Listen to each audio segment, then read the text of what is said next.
Bueno, yo creo que en este caso pasa como en tantas otras cosas que se han estado discutiendo en el país desde el sexenio anterior, que nos enfrentamos a dos interpretaciones que son opuestas y que tiran la liga hacia un sentido u otro, y a veces sin explicarnos realmente los matices, las dificultades que hay para interpretar procesos como este, ¿no?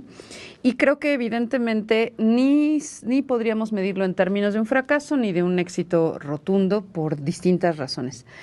Empezaré por aquella relacionada con el fracaso, ¿no? Evidentemente quienes están instalando esta idea son aquellos sectores de la oposición que en realidad viven un fracaso recurrente, ellos sí, desde hace varios procesos electorales, y que aquí me parece muy interesante, incluso los teóricos que se dedican en teoría política a pensar los sistemas de partidos, la lógica que impera en la representatividad que pueden tener estos o no de la sociedad. Me parece interesante que se pueda concebir y discutir en términos cuantitativos o intentar medir en términos cuantitativos el éxito o no de esta elección. Y dicen, bueno, si fueron 13 millones de votos o cerca de 13 millones de votos, esto es una clara señal de que no se convocó fuertemente al electorado y por lo tanto esto no es ni legítimo ni representativo. Si ese fuese el caso, entonces tendríamos ya que irle retirando el presupuesto a varios partidos políticos porque ya no son ni representativos de fuerzas sociales reales, que para eso se supone que son los partidos, ni tampoco tienen capacidad de ejecución de convocar al voto. Entonces creo que eso nos demuestra que hay un camino que en realidad es un juego político de golpeteo que tienen que instalar, puesto que ya no tenían en realidad otra salida, dado que su derrota proviene de 2024, perdieron en las cámaras la votación y ahora no quedaba más que esto. Pero bueno, sobre esto también decir que sí, que creo que esta es ha sido un proceso electoral cuyo análisis tampoco puede darse o no podemos profundizar en tratar de comprenderlo si simplemente hacemos una analogía o una especie de comparación con otros procesos electorales. Primero porque, como todas y todos sabemos, no fue convocado por partidos, no había presupuestos, no teníamos campañas electorales, todo este escenario que sí se da meses atrás cuando vamos a un proceso fuerte. Y otra cosa muy importante, ¿no?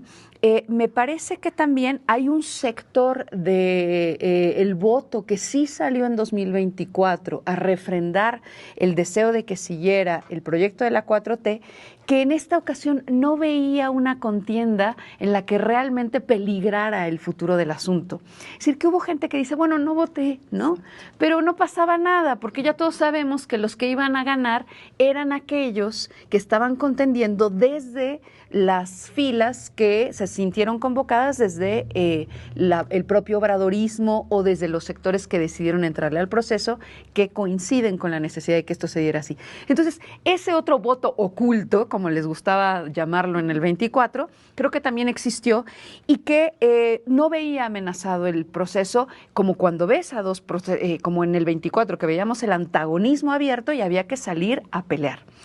Ahora, entonces, creo que la narrativa del fracaso en realidad es un golpeteo, ya son patadas de ahogado de todos estos sujetos.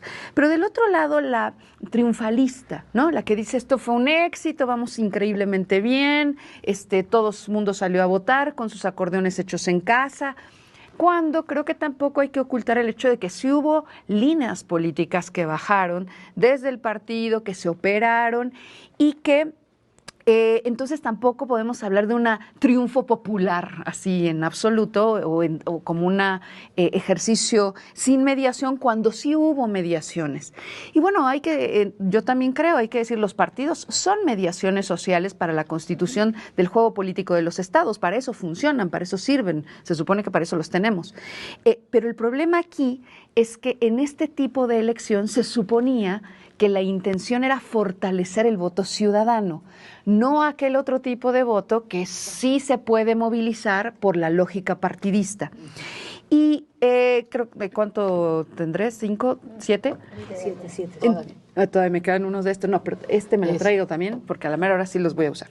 Y bueno, ¿y por qué me interesa esto? Porque cuando se habla de legitimidad, cuando a partir de estos análisis consideran el tema de la legitimidad, pues también se está jugando esa perspectiva de la que ya hemos hablado, que es muy leguleya, ¿no? La legitimidad está en la ley. Bueno, si ese fuera el caso, pues esto ya es ley desde el año pasado. Entonces ya sería de suyo legítimo, fin de la discusión, bye, analistas interesantes, pasamos a otra cosa. Pero si de lo que estamos hablando es que la legitimidad se constituye por mayorías que salen a apoyar o no un proceso, bueno, pues este sería el proceso más legítimo que ha tenido en su historia el Poder Judicial en este país, porque con 10 o 12 millones de votos son más que cero o que el resultado de las componendas políticas que se hacían para elegir a ministros, jueces, magistrados y demás. Entonces, yo creo que es empobrecer la discusión si lo movemos en términos estrictamente numéricos, pero si incluso fuera así, ¿no? Hay un sector de 12 millones de mexicanos que decidió ir a votar, mediados o no, por acordeones que se movilizaron masivamente o acordeones caseros. Entonces, creo que ahí hay otra cosa que hay que pensar.